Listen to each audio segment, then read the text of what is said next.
You're listening to the ESO Network, your station for all things geek. Ian, look at this. What, it's a police box. What on earth's he doing here? I mean, these things are usually on the street. I feel it. Feel it, you feel it? Faint vibration. It's alive. Earth Station Who, a fun mashup exploring over 60 years of the Doctor Who universe. Hold on tight. You never know where the crew of the TARDIS is going next.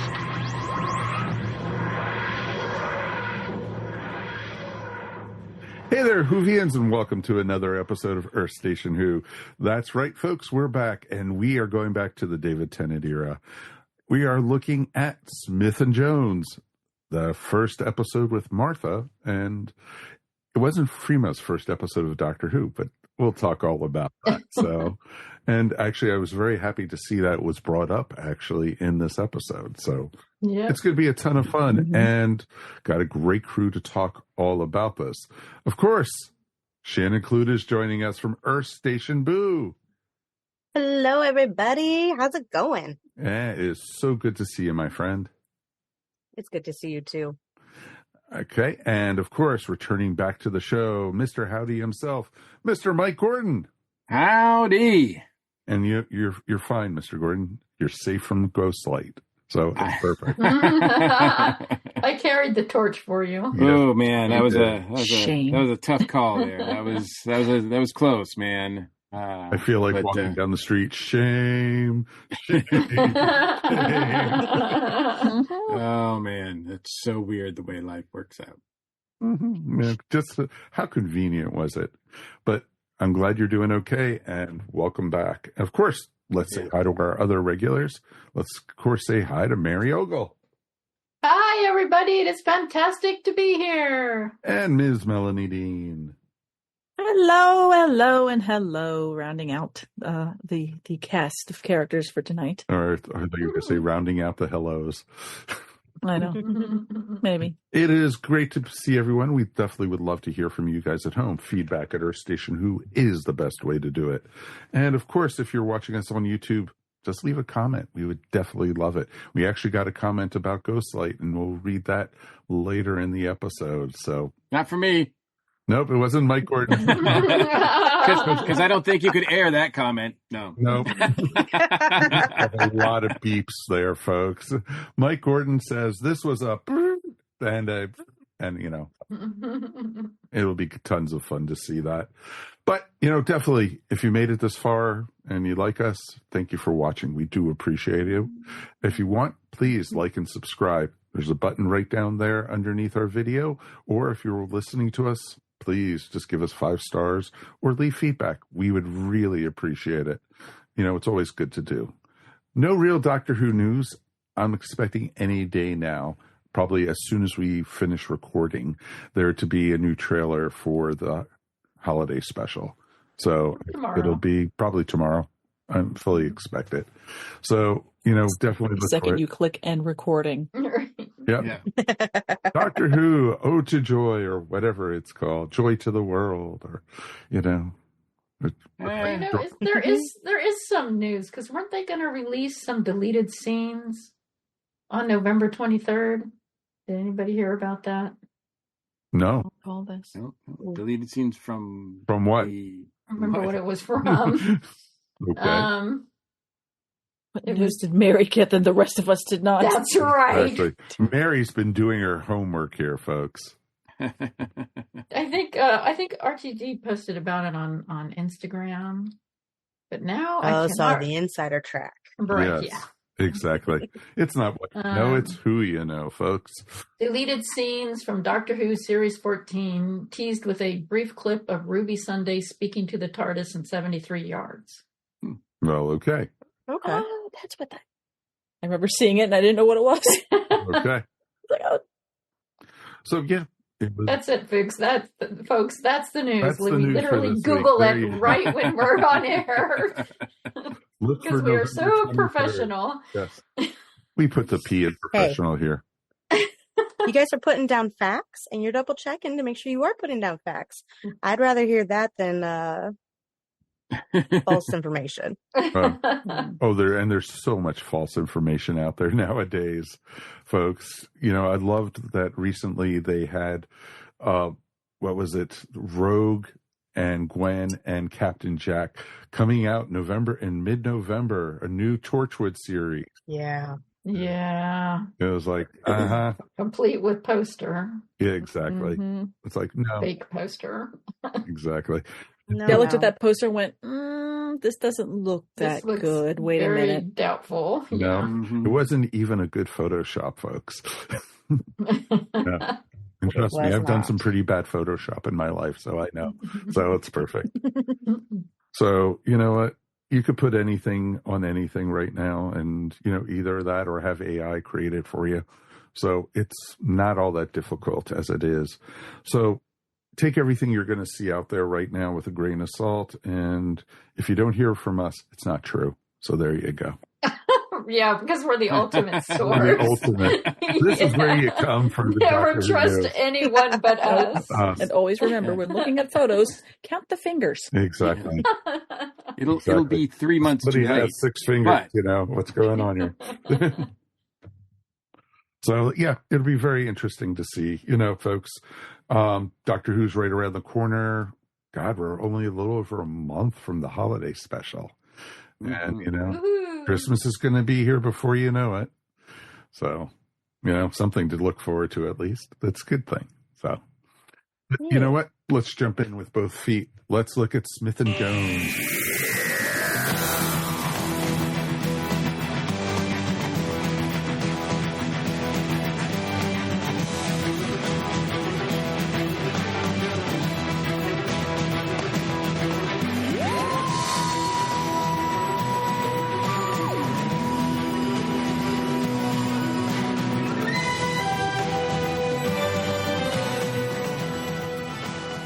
We are going back to March 31st of 2007.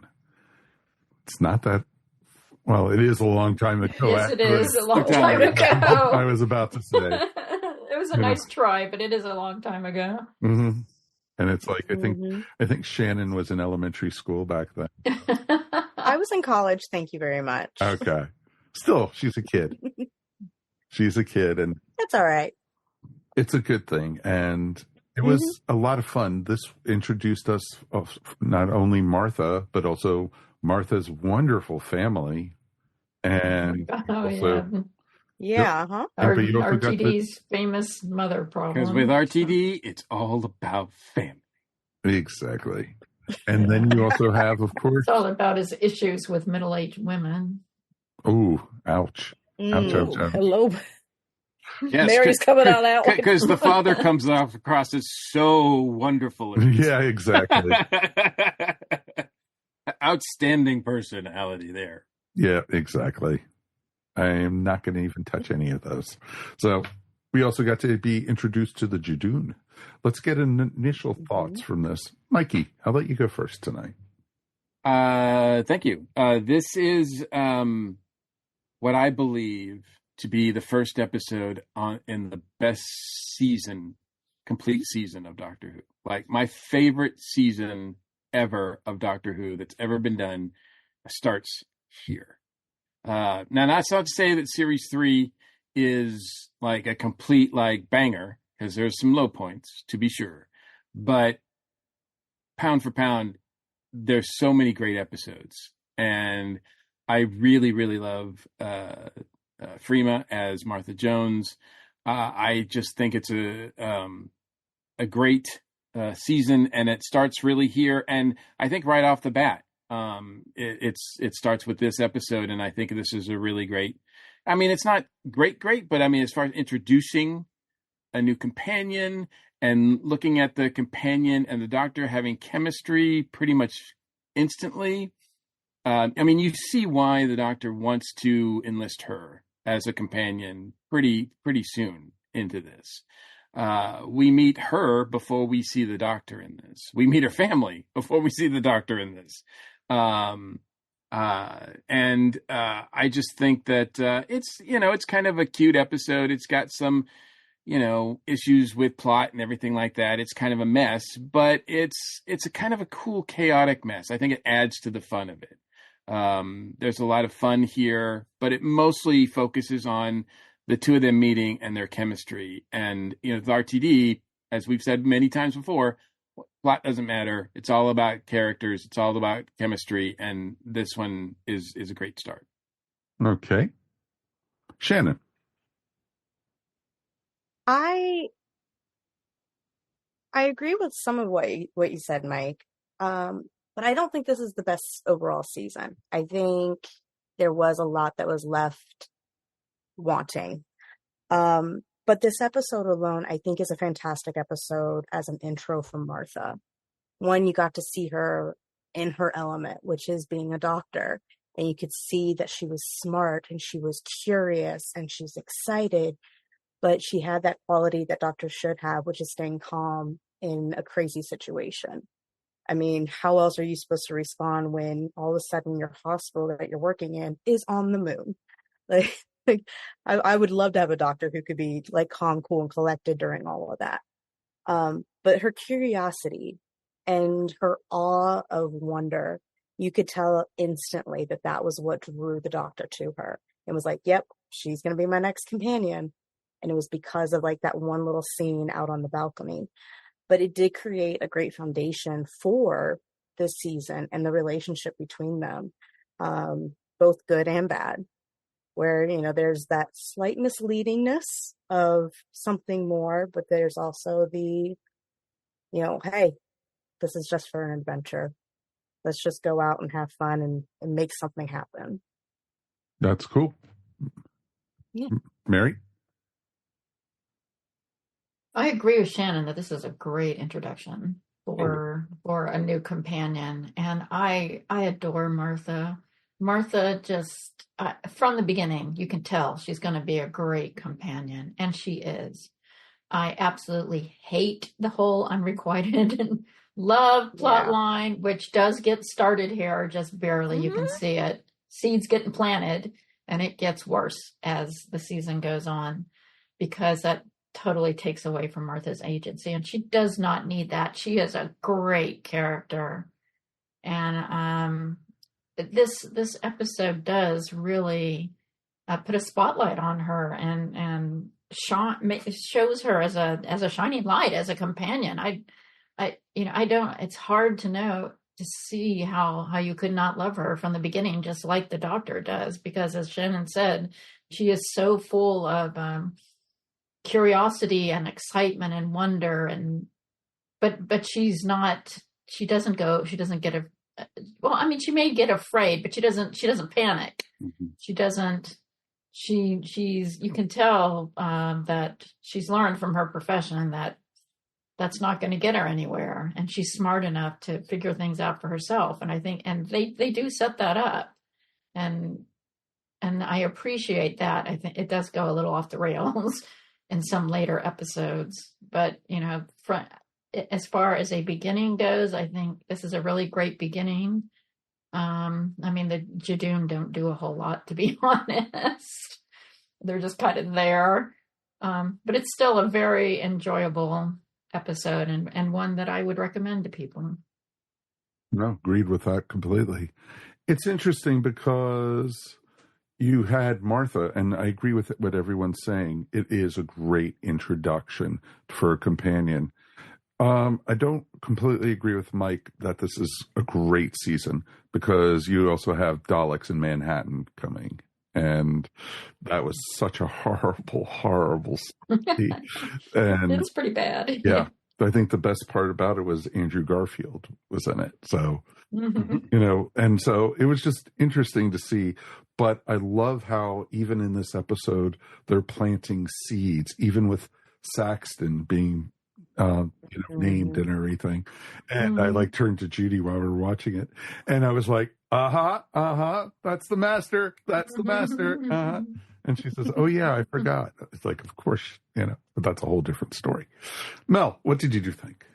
No, it was as introductions of companions go, I believe this was a very solid episode. I'm I'm such a justice for Martha person because there's so many times She deserves it. that She needs it. she deserves more. Yes, she and does.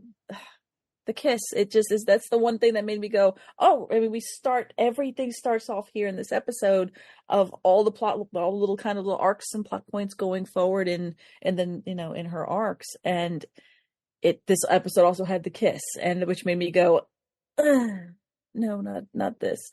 I don't want that. I don't like the unrequited love thing, but.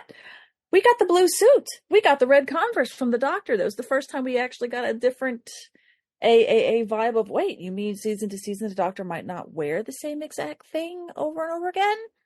So that was like, this was the first time we got a Doctor changing, because we didn't get that chance for an Eccleston, because he only had the one, his one season.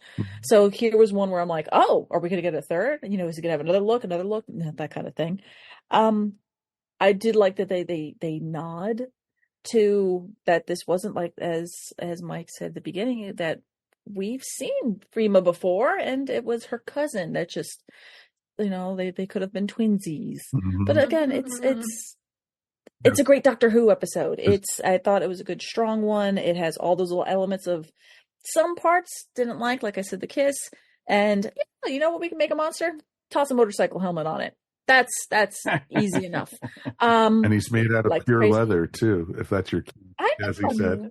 I love that. So, it was well balanced. To me, the parts that I really liked were balanced with some parts that I maybe didn't not so like. So as we get further on, you can probably guess my rating. But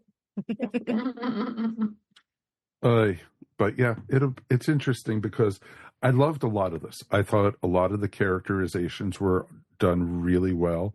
I loved, Freema was great from the very, very beginning. And, I agree completely about the whole, puppy dog eyed in love with the Doctor, but the Doctor was the rebound, basically, as they called it.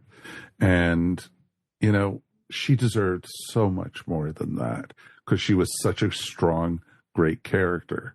And it was nice to see she wasn't the damsel in distress in this episode.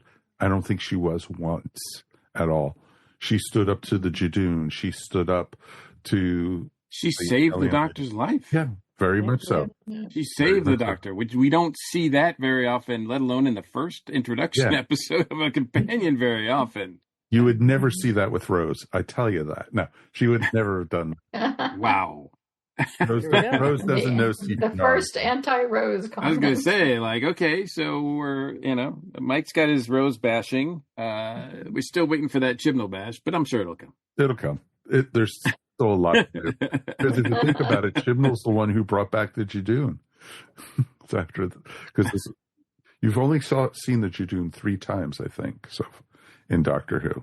And there is a connection to him, though, in this episode. Yeah, of course. And it's with Freema playing in Law and Order UK. Exactly. And he was the writer and producer on that show. Yes, he was. 6 Degrees of Chris Chibnall. But so was David Tennant's father-in-law, was, in Law and Order too. So there you go. Yep. So you got that all tied together. It's, as we say, it's not that big of an island, folks. That's right. So everyone's tied together. I think they're all related somehow. I am sorry. But, that's a whole different story. But yeah, I loved it. The villain was okay, in this one. It was, Miss Finnegan was just like, I loved that she sucked the blood, or to be able to absorb it, be able to mask her alienness. And I love how her first victim was Mr. Stoker. Mm-hmm. And, Yes, that was funny. Yeah.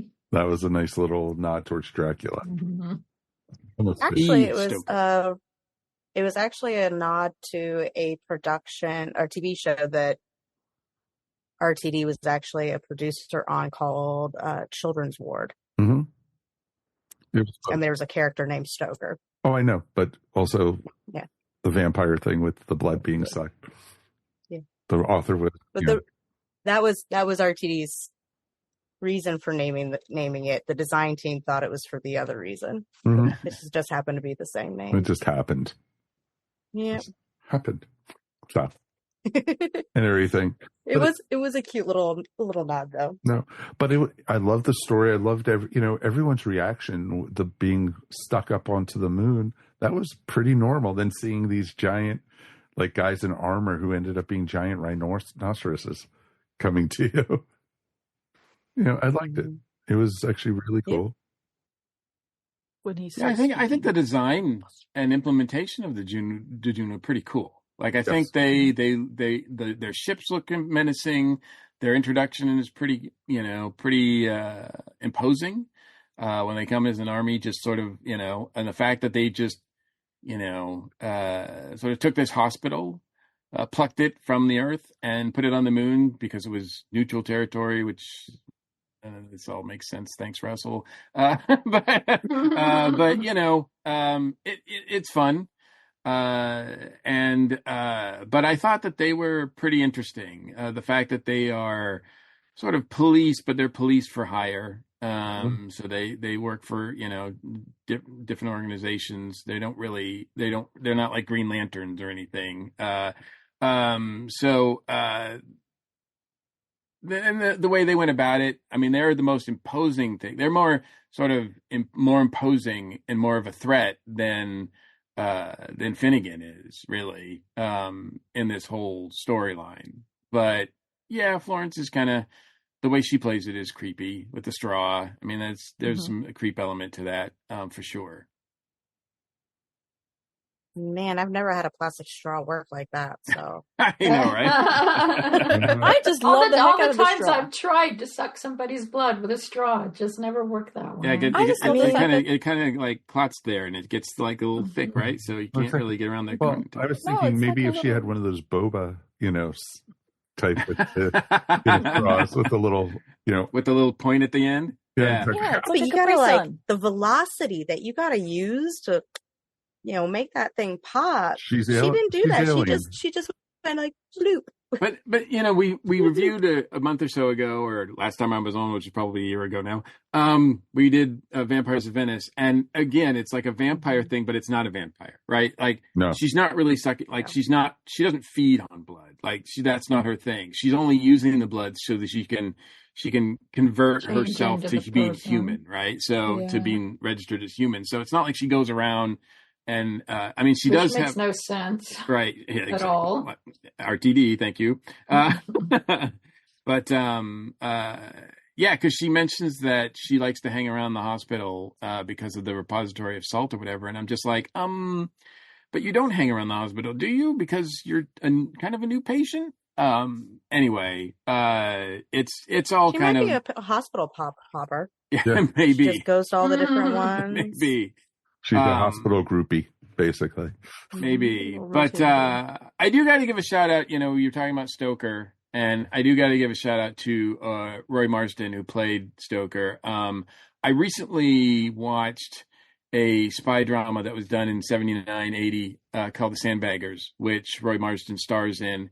I definitely recommend people check that out. It's a British show that is about sort of not a non-James Bond like look at spying. Like, it's more realistic, and it's really a tense political spy drama that I think is it only lasted like I think 2 seasons, and it should be available on BritBox because I think that's how I watched it. So but he stars in it, and he's really good, and he's also featured in a lot of other movies and shows and everything like that.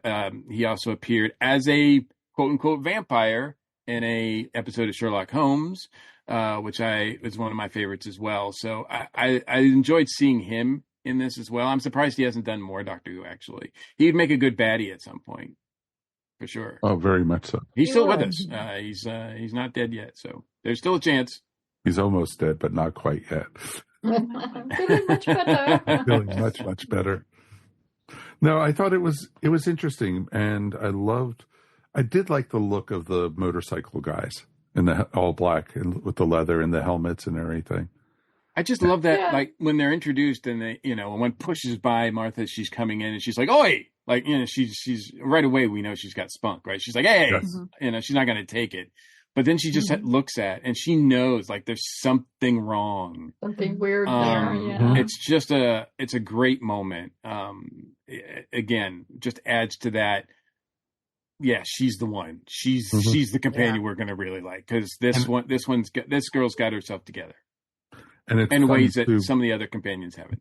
But it's funny too, because she's already having a date, having to deal with her whole family, calling in and calling in and calling in. And then all of a sudden this weird guy walks in front of her, yanks off his tie, and then walks away. And it's like, what?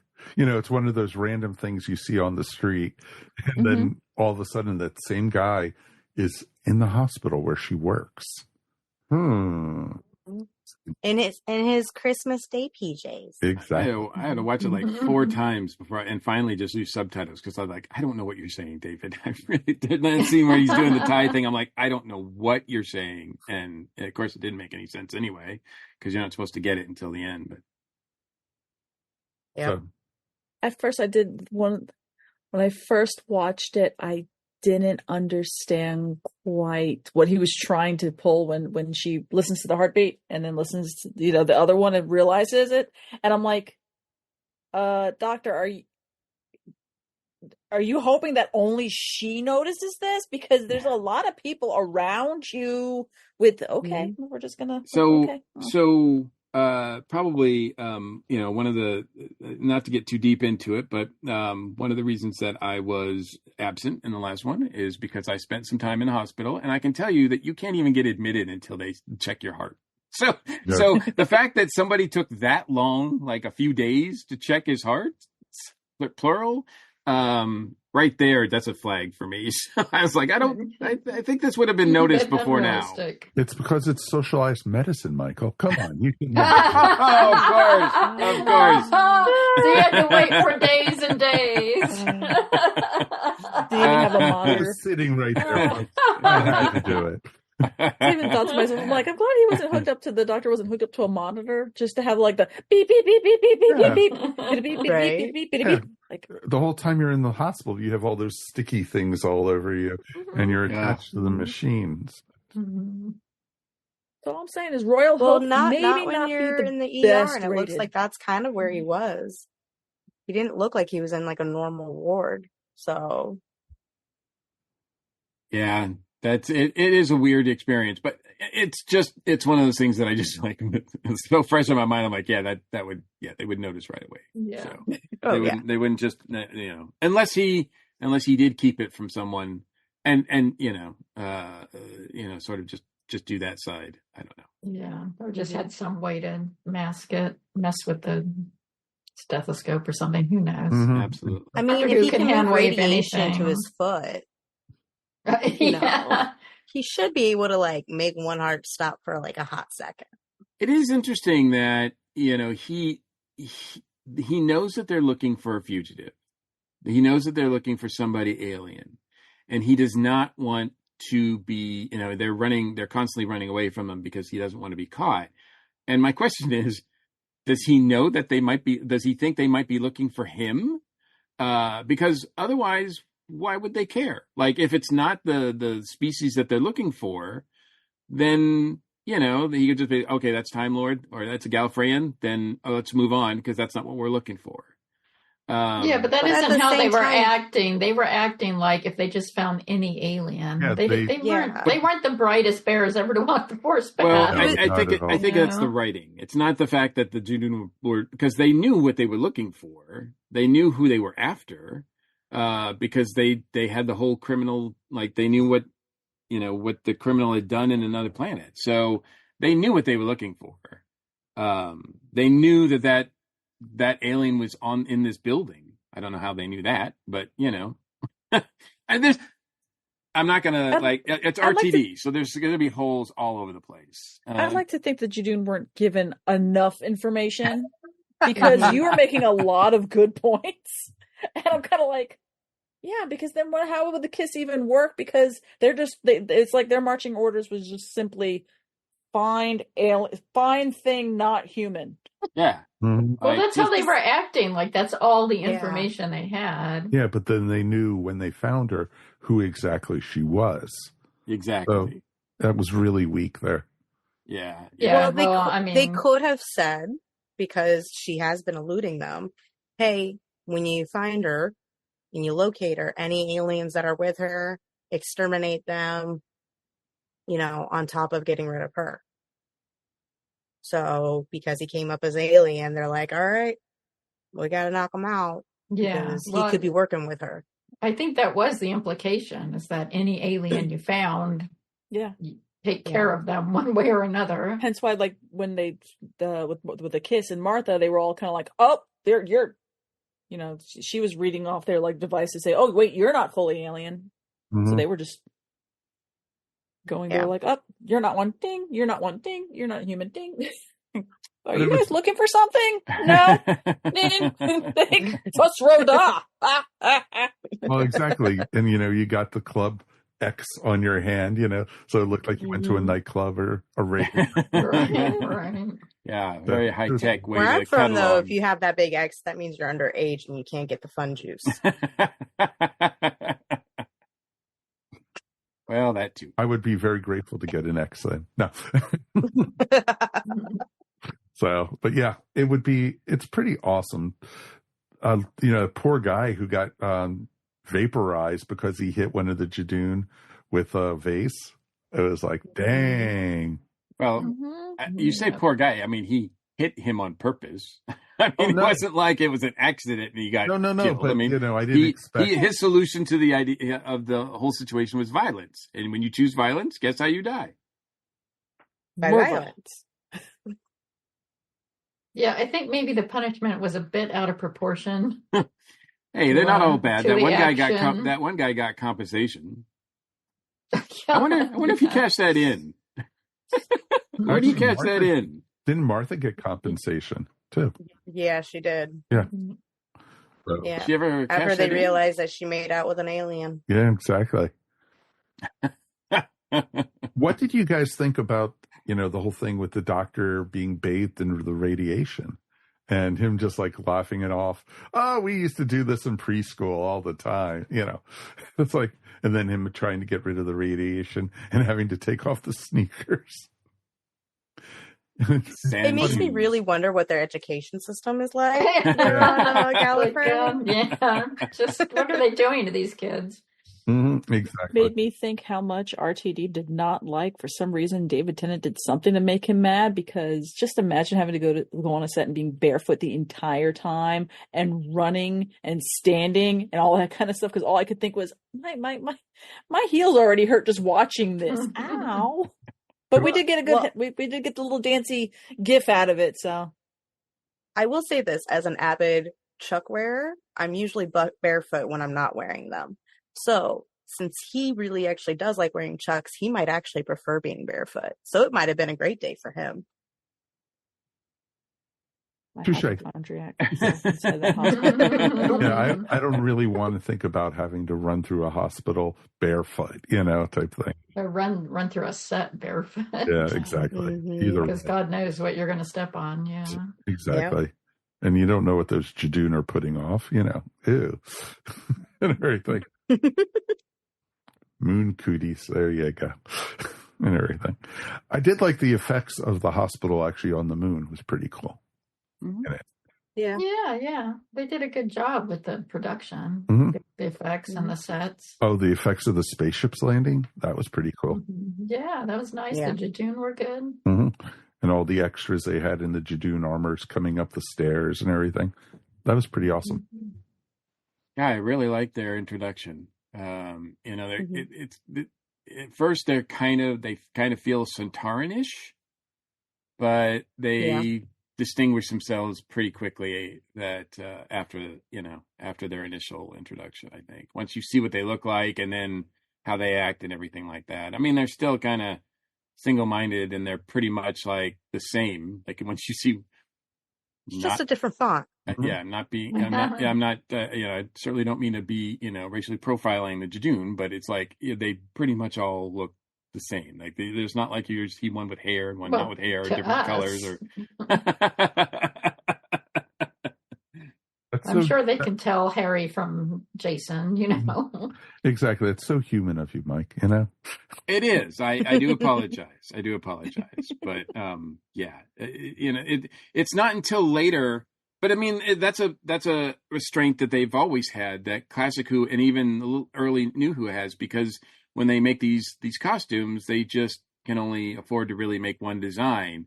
So it's not until later. That's why I really appreciate, the later seasons that we've gotten, especially this last season, where you have an alien race, but they all look different. They're all bird-like, but they all look different, not just the same costume over and over and over again. Mm-hmm. So I like that. Yeah, Disney money. Yeah. You can afford extra costumes. Exactly. Yeah, exactly. They got the bird costumes from the tiki room, so it was just nice. So it was nice and simple there. But yeah, it was a lot of fun. What did you guys think of Martha's first introduction to the TARDIS? Classic. I mean, the fact that Tennant was able to ad-lib the whole "it's bigger on the inside," kind of thing was absolutely adorable. But it's the classic companion response, and it's something that I think not only the Doctor, but we as the audience actually love seeing. Every time a companion comes in, like, but it's bigger on the inside. Like, you're just like, I know, right? And you get excited, like, watching them experience that same thought that we end up having. Yeah, because it's like every companion or everybody who encounters the TARDIS has to have that same thought. But then the people who make this have to give it to us a little differently. They have to sprinkle a little bit different, so it's not the exact same thing over and over and over again. So this felt fresh. And usually it's on the companion, the actor, actress, to make it their own. And, again, props to Freema for doing that. And props for David for helping along that scene. So to make it more charming. Yeah. That's awesome. No, it was really nice. And I love, the whole thing with Freema and David going, only one trip, this is it, wherever you want to go. Yeah, we heard that before. Yeah, exactly. How many times did you? It's never just one trip. Yeah. He said that more than once. Unless he doesn't like you. Unless your name is Adam. Yeah, it's okay. Yeah. Yes. Well, I mean, he caused some big trouble there on his first, about. So I feel like that was fair. Exactly.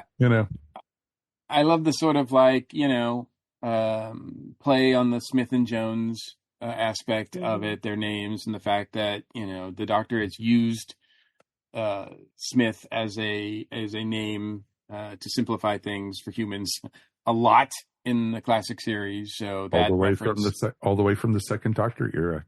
Yeah, so that reference is pretty cool, and the fact they sort of play with it here, I like that. I loved it. Dr. Smith, Exactly. So you have Dr. Smith and Dr. Jones. Exactly. I was just like going, Lost in Space. Got it. There you go. So a little less angry. Yeah, very much. A little less grumpy. Yeah. Yep. But it was interesting. And, I'm glad they, brought up the whole thing about Martha's cousin, who was, her twin, because everyone has a twin cousin, I mean, I got a cousin who kind of looks like me. There's two of you? Oh, no.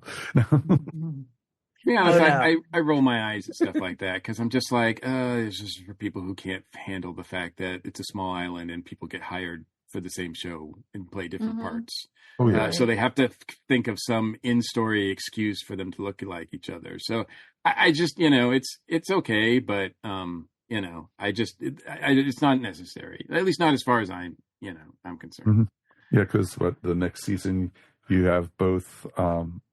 You get, of course, Karen Gillan and Peter Capaldi. Peter Capaldi. Yeah, I mean, Doctor Who is littered. I mean, the whole series is littered with actors like playing multiple roles throughout the whole season.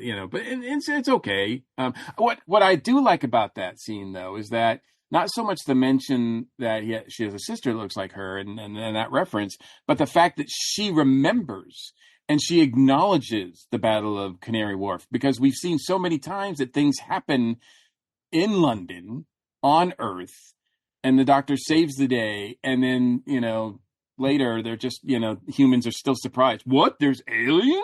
It's just like you think you would have figured it out by now. Yeah, and well, unless they're like Donna. Martha's pretty savvy. She's like, no, I'm like, she's right away savvy to the fact that this is happening because of aliens, because of stuff that's been happening lately in London, and she's savvy to that, and she's smart about that, and that sets her apart from everybody else too. Oh yeah, she rattled off no problem the spaceship hitting Big Ben, the Cybermen, all that, and it's you ask further companions, oh, didn't you see the Daleks, the Cybermen? They're like, no, what are you talking about? It's like, okay. So it's just, that's always been one of the running tropes with Doctor Who, because they've been invaded so many frippin' times. Absolutely. It's not like it's Men in Black and they have the little thing where the people. Yeah. I say they have Donna Noble's mentality, where she's so wrapped up in her world and her bubble, she didn't even see any of it. I mean, think about like the one time when he's like, well, what about this? And her mom's like, oh, yeah, I remember that. And Donna's like, well, when did that happen? And they're like, seriously? Are you kidding me right now? Mm-hmm. But Donna was just completely oblivious to it all. That's how you get a prime minister like Saxton. It is. Yes, among other Let's not go there, because I can make so many comments about politics right now. Hey, we're talking about the show. We're talking about the show. I'm just talking about Saxton, Harold Saxton, and how it starts here, and there's references here. As we were talking about, that's all I'm talking about. How Freema was in a previous episode. A bunch of the people in this episode were from previous seasons. Oh yeah, of course. So that's the fun of it, and that's what we enjoy about it. Any final thoughts before we go ahead and give it the ratings? So, do we have any thoughts or theories? Because I'm sure this is something that has been discussed many times before on the fact that the Doctor mentions that he had a brother, but not anymore. That's from I forgot about that. That is from the extended series that they did for the novels. They touched on that, but it was never part of canon. So, because even Big Finish hasn't really even touched on that. Yeah, I kind of thought in the show anyway that it was another, Master reference.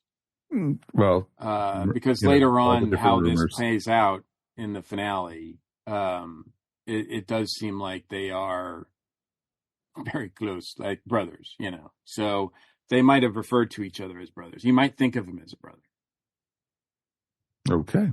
Well, there you go. So, but I mean, certainly that's the only time I can recall in the show's history that he mentions having a brother or any sibling. No, they've never mentioned any other sibling during the series before that. Yeah.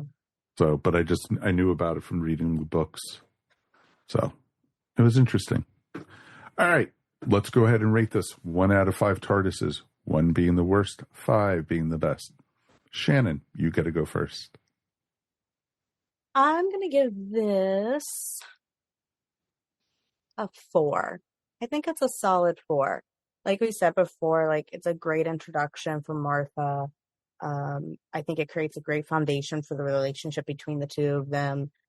I love the little nods to things to come, like Saxton, but then, nods to past things as well. Overall, it was shot really well. The story flowed really good. It's an enjoyable episode. So I give it a solid 4. Awesome. Mel. I will have to echo it with a 4. Not because I was almost thinking 3.5, but like, no, I would give it a 4 because it was a solid episode. It did everything. I think that it did everything it said on the tin. This was like the first one where RTD clearly knew what he was going to do for the season. He already had his plan. He already started putting his seeds in here. He did his little dashes of foreshadowing, and that we knew what was in store for the characters. So as much as the kiss and the unrequited love, we saw the kind of that was going to start here. So for me, everything's starting point was presented in this episode, and we were going to see what was going to at least any kind of not loose ties, but anything that would strings that we were going to be following along. They started here, and that we were going to end. We knew that we were going to have some sort of resolution by the end of the scene or season. So I will give it a 4. Okay. It's rewatchable. That's the other big thing. Is it rewatchable? Yes. Oh, very much so. Absolutely. Yeah, you can absolutely rewatch this It's one. actually, if you wanted somebody to start on Doctor Who, I think this would be a good one to start on. Yep. Not like last week's where we did go slow. Oh God, probably never watched Doctor Who again after that one. Nope. All right, Mary, what do you got? I hate to echo everybody, but I'm going to give it a 4 because it's a good episode. It's a fun episode. It's a good introduction to a companion. There's a lot of nonsense plot, which RTD is famous for, so I'll detract a little for that. I don't like the kiss, I'll detract for that. But there's instant chemistry between Martha and the Doctor, and I don't mean romantic chemistry. No. No. They play really well with each other. Yeah, they really do, and they're such good actors, both of them, and they're a joy to watch. And this may not be my favorite season, but it is in many ways a very good season, and Martha is an excellent companion, and I would totally recommend this episode to anybody. Awesome. Okay, Mikey, what do you got? Yeah, I'm going to give this a 4.5. Can't go all 5 because, well, this season we've got already, there's more 5s this season than almost any other season I can think of Doctor Who, with Human Nature, Family, Blood, and Blink. Those 3 right off the bat are solid 5s. So, and I dare anybody to come up with another season that's got 3 5-star episodes in it. So go ahead. I'll wait. No, just kidding. Plus you've got other solid 4.5s or solid 4s like Shakespeare Code and Gridlock, and Utopia, and even the finale, even though, like I said, it's got some bumps in it, I think it's still pretty solid. As far as RTD's finales goes, I think this is about as good as it gets. And as far as companions goes, this is a pretty good run. Even though Freema as Martha Jones shows up later, it's just few and far between, and sometimes it's not nearly as satisfying. So this is, if you're a fan of Martha Jones, this is it. This is the 13 episodes you want to see.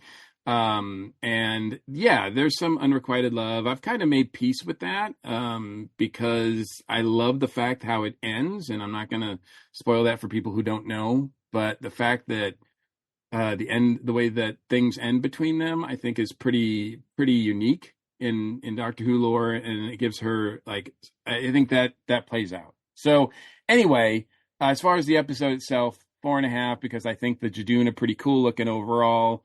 I thought there's a lot, as you said, the rewatchability factor on this is pretty solid. So all in all, I'm pretty comfortable with this one. Okay, awesome. I'm going to give this one agree with Mike, actually, a 4.5. I enjoyed it. The rewatchability is pretty amazing. And it does start a series of really awesome episodes. And, the only thing that pulled it down for me in all truth was Martha's family. I could have majorly done without that. But that, like we've said, it's an RTD trope. And it's, one of his weaknesses is the whole family thing. And it's not just like one member. It's like he gives us a lot of them. Oh, he gives us the whole thing with the father. That's the thing. It's not just it's a family, but it's a lot of family. Oh yeah. I'm putting my foot down. Get back over here. I was like, no, that doesn't work. That really, really doesn't work. I saw my dad try that, and my mom laughed in his face. But that's As more. she should have. Exactly. That's more for therapy, but that's okay. But yeah, it was a lot of fun. Actually, this episode was not the first mention of Saxton. He actually mentioned it in The Runaway Bride, that Mr. Saxton gave the order to shoot down the Empress's ship. So it was a nice little thing. So they were starting already, and from that point on, it's all Saxton throughout more and more until you actually get to meet him in the final 2 episodes, which is pretty cool. So it's a lot of fun, and I definitely recommend this for anyone who, wants to say, oh, well, I watched the first 2 David Tennant, seasons, the 9th Doctor and then the 10th Doctor coming in, and, should I go on? It's like, oh, hell yes. Martha was great. And I think Martha was robbed completely. She needed to, they tried putting her in Torchwood, and I think that was cool. There's rumor going around that Martha might be showing up in the new spinoff, so we'll see what happens with that. Well, the odd thing about that is that the actress who plays her sister is in spinoff. It's already been announced to be in the spinoff, but not playing the same character. Maybe it's another cousin. Yes. It's another cousin. All the Jones. Keeping up with the Joneses. Exactly. And it's sad because we also saw how Martha ends up with Mickey. And so. No, I don't accept that. Yeah, let's pretend that didn't happen. We try not to think about that one. Let's edit that out. Definitely would love to hear from you guys at home. Feedback at ourstationwho.com is the best way to get in touch with us. We got a little bit of feedback over on YouTube. Thank you, folks. Email is a great way to get in touch with us, but you could also leave a comment over on YouTube. Fred left us a message referring to Ghostlight. So get ready for this one, folks. In my opinion, this serial is just not the worst ever Doctor Who story, but it's 3, in fact, of the worst things I have ever seen on television. I would agree with that man wholeheartedly. Even at the show's other nadirs, The Twin Dilemma, Paradise Towers, and The Horns of Nimon, it still felt at least slightly like the production teams were trying to create something fit to be seen by an audience. The usual final results here is utterly incompetent, dramatically inept, and hardly badly performed. Unfortunately, the blame for this lies not at Mark Platt, who you sense had a couple of decent ideas, but as the script editor, Andrew Cartmel, who either forgot or ignored that he has a duty to entertain the audience, not just himself. A truly disgraceful waste of broadcasting time as this teetering point in Doctor Who's history. It would have been fatal had the axe had not already fallen for Doctor Who. Thank you, Fred. I love it. We do appreciate that. Yeah, I kind of agree with you there, Fred. Oh no! Yeah. I mean, I'm just like, I'm here for all that vitriol. It's accurate and really well articulated. So there's not one thing he said that I disagree with, truthfully. Had my life not been interrupted, my plan was to rewatch Ghostlight to my chagrin. But it had been a long time since we reviewed it originally on Earth Station 1. So and I've seen a lot more Doctor Who in that time frame. So for me to call it the worst episode of Doctor Who, the worst storyline of Doctor Who, I was like, I wonder if this is still going to hold up that way. But you guys, looking at your reaction, I feel perfectly vindicated, and I'm not in any hurry to revisit that story anytime soon. No, I could understand that. I feel like, even though some things happened and I made it was not a pleasant journey for me, I feel like I still dodged a bullet. The extremes that you go to avoid ghost lines. And I'm like, some people, usually just call in sick. You had to put your life in danger for it. Come on. I mean, there's certain things. If you're gonna do something, go all in. That's what I say. Go big or go home. Exactly. Wow. There's only a blessed few things like I feel like I've genuinely lost hours of my life because, and I will never get them back because I spent them watching or doing something. And Ghostlight's one of them. I am so sorry we had to put you through that. Yes. How dare you all. I am so not sorry. And, I mean, it's only 3 episodes, but it feels like 30. It just goes on forever. Oh, that was like... I mean, I rank this up there like me watching Eyes Wide Shut. Like, I just give me those hours it's like back. watching any Chibnall episode, so it's okay. Oh, there's some there we go. sections. Boom, there it is. There it is. It was sitting there. I had to take it, guys. Come on. Okay. So, but yeah, I thought it was, it's always fun talking to you guys, no matter what episode we're talking about. But, even that was a little bit of a chore for us. So, but wasn't we got bigger and better things, folks. But wasn't Kirby on there to defend it? Yes, he Oh, was. Kirby loved it. Kirby loved it. Kirby was fuming afterwards at how much we disliked it and everything. Wow. But he was just I don't know if I've seen Kirby you guys fume.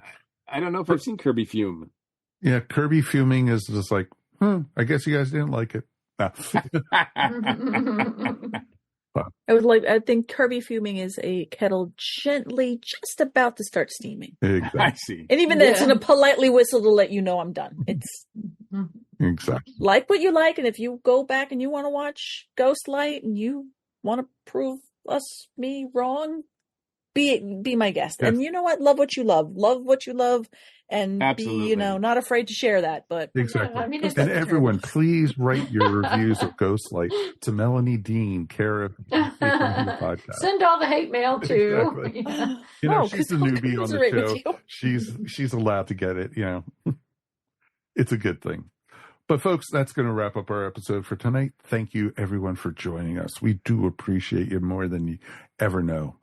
Let's thank our regulars and our guest for being here. Shannon, thank you so much. You are more than welcome. It is always a pleasure to be on here with you guys. We love it. And you want to tell everyone about your podcast? Yes, you can find me along with my friends Lisa and Karen on Earth Station Boo, where we talk all things horror.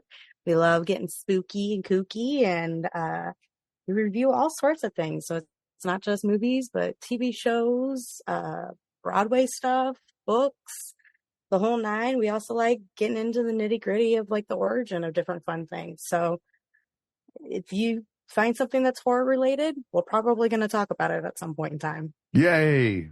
Definitely. Yeah. And we could announce it now. You're going to soon be part of the ESO network. It's kind of a hint. Earth Station. Boo. It was only a given, So, but we're very excited to have you joining with us. I'm very excited to join. You guys are a good group, so I can't be disappointed in it. And, you have a great executive producer. I had to tell you that. I do. There's this guy named Mike. He's like super fantastic. Yeah, I'll have to meet him. He's even been on the episode, the show a few times. Like Jaws and Dracula and... I don't know about the Dracula episode because I couldn't really get a word in because Mark Maddox was on that episode. So, hey, you got your fair share. I made sure of it. I know. Let's thank our regulars, of course, always. Ms. Mary Ogle, thank you for being here.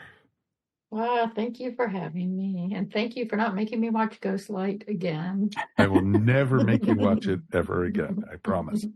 Instead, we got more fun stuff coming our way. Yeah. So, where can people find your work, Mary? They can find me at maryogle.com. If you're in the Tallahassee area, I'll have some pieces in the holiday show at Lemoyne Gallery starting November 23rd. And you can find me on Etsy at eVision Arts. Awesome. And we'll have a link to the gallery in our show notes. So please check it out. And, of course, Ms. Melanie Dean, thank you so much. Thank you. And to echo what Mary said, thank you for this wonderful time of being able to watch a good show that was episode that was rewatchable and that I could enjoy watching again. And that's not Ghostlight. going to sign off that way every time. Every now. time. And thank you for not being ghostlight. If there's a counter for Chibnall bashing or Rose hating, I will take the ghostlight hating one all day, every day. There you go. Wow. There you go. No, so wait. The last episode with Ghostlight review, was Chibnall actually praised in that episode? No. Was it instead of Chibnall bashing, was there Make an Chibnall argument. praising? No, not at all. I'll take Where that can people argument. find your artwork? You can go up, find me on Instagram at Pieces of Melee, and if you are in the Tampa Bay area, I will be at Shopapalooza on Shop Small Black Friday, Shop Small Saturday, and all that other kind of fun stuff. This coming end of Thanksgiving. November 30th-ish. Yeah. Thanksgiving, they call it. If you go, get there early. Parking is insane. Yes. Yes. And Mr. Mike Gordon, it is so good to have you back, my friend. It is great to be back. As always, it's my pleasure. Anything you want to shout out about? Say anything. Look, I just wanted to, you can look at my Instagram or Facebook to know exactly more details about my absence. But I just appreciate all the well wishes and support that I've been getting from everybody. It means a lot. And I appreciate all the positive vibes, especially in these trying times we're living in. So, along with the home care I've been getting from Michelle and the Fur Kids, I'm sure I'll be recouping and recovering in no time. So, but I appreciate all the love everybody's been giving me. So, thank you. That is awesome. It is so good it just felt empty without you here, my friend. So I'm glad. I appreciate that. So let's thank everybody. Of course, if you've made it this far into the video, like and subscribe. Give us a thumbs up. Let us know how you thought about the episode. Definitely, as we like to say, we'd love to hear from you guys. Feedback at earthstationwho.com. Or, if you enjoyed the episode and you're listening to us, please like and subscribe. It's the best thing we could do for you and you could do for us. If you get a chance and you want to help support us, we have a wonderful Patreon, and our episodes go up 2 days early before the rest of the world. So you can listen to us, and, you can find us wherever fine podcasts are found. And you know what? With the holidays coming up, we do have a TeePublic store. So check it out. You can find the link up on our website, and, just click on it. And there's all very cool ESO stuff. And we got a couple things possibly in the works that are going to be up for the holidays if I can find 2 seconds to actually sit in front of my computer to do some drawing, details. So you never know when that could happen. But on behalf of myself, Mike Faber, Ms. Mary Ogle, Mr. Mike Gordon, and Ms. Melanie Dean, and Shannon Clute, who got taken away by the ghosts, we will see you all later. Take it easy, folks. Have a great week. And, we have Forward to Doomsday next. Yay us. So there you go. Oh, boy. Peace. And we are done. Later, game. Woo-hoo. You have been listening to Earth Station Who, a pop culture podcast dedicated to all things Doctor Who, featuring talents from throughout space and time. All topics on the show are the sole opinions of the individuals and are to be used for entertainment value alone. You can subscribe to our show wherever fine podcasts are found, or check out our website, earthstationwho.com. Don't forget to check us out on Facebook or Instagram, and if you enjoyed the show, please write to us at feedback@earthstationwho.com. Thank you so much for listening, and we will see you on the next journey of Earth Station Who. All right, monkeying around, start talking. Mr. Bobalina, Mr. Bob Bobalina. About your podcast. We talk about an Emmy-winning comedy series. We talk about a band who outsold the Beatles and the Stones in 1967. Still sticking to that story, huh? Well, if you know what's good for you, you'll change your tune. We talk about a groundbreaking multimedia project that inspired generations of artists and fans. All right, throw the book at them. This book is overdue. Monkeeing Around, a podcast about the monkeys. This has been a broadcast of the ESO Network. Be part of the crew and help support our shows by donating to our ESO Patreon or by shopping at the TeePublic store, which can all be found at www.esonetwork.com. The ESO Network, your station for all things geek.